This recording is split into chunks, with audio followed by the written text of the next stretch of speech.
ఏదైతే ఈ వార్త రాసే క్రమంలో ఒక సీరియస్నెస్ వార్తనిచ్చే క్రమంలో తన వర్షన్ కూడా ఇస్తే బాగుండేది, ఆ విధంగా జరగలేదు అనుకున్న నేపథ్యంలో ఈ వార్తలోనే ఆంధ్రజ్యోతి ప్రతినిధి ప్రయత్నించినట్టుగా ఆ ఫోన్కి అందుబాటులో రానట్టుగా కూడా చూసాం. దీనికి కవిత యొక్క స్పందన కూడా ఉంటే బాగుండేది అనేది కవిత యొక్క అభిమానులు కానీ కవిత కానీ కోరుతూ ఉన్నారు.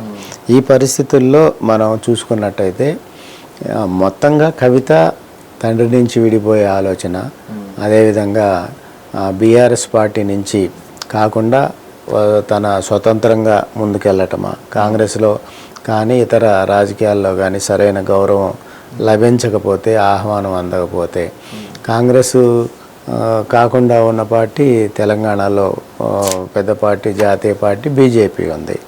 ఆమె బీజేపీకి సంబంధించి తండ్రికి రాసిన లేఖలో కొన్ని అభ్యంతరాలు వ్యక్తం చేశారు.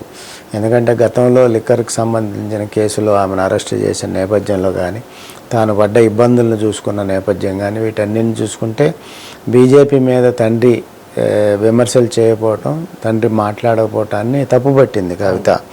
ఈ సందర్భంగా కాంగ్రెస్ కాక సొంతంగా పార్టీ పెట్టడమా, లేదా ఇప్పుడు బీజేపీ అయినా కూటమే, జనసేన అయినా కూటమే, తెలుగుదేశం అయినా కూటమే. కాబట్టి కూటమిగా తెలంగాణలో కూటమి రాజకీయాల్లో ప్రవేశించి ముందుకు వెళ్ళిన నేపథ్యం ఉన్నా కూడా కవిత ఆ వైపుగా ఆలోచించాలంటే తప్పనిసరిగా బీజేపీ మిత్రత్వంతో కవిత అడుగులేయాల్సిన నేపథ్యం ఉంటుంది.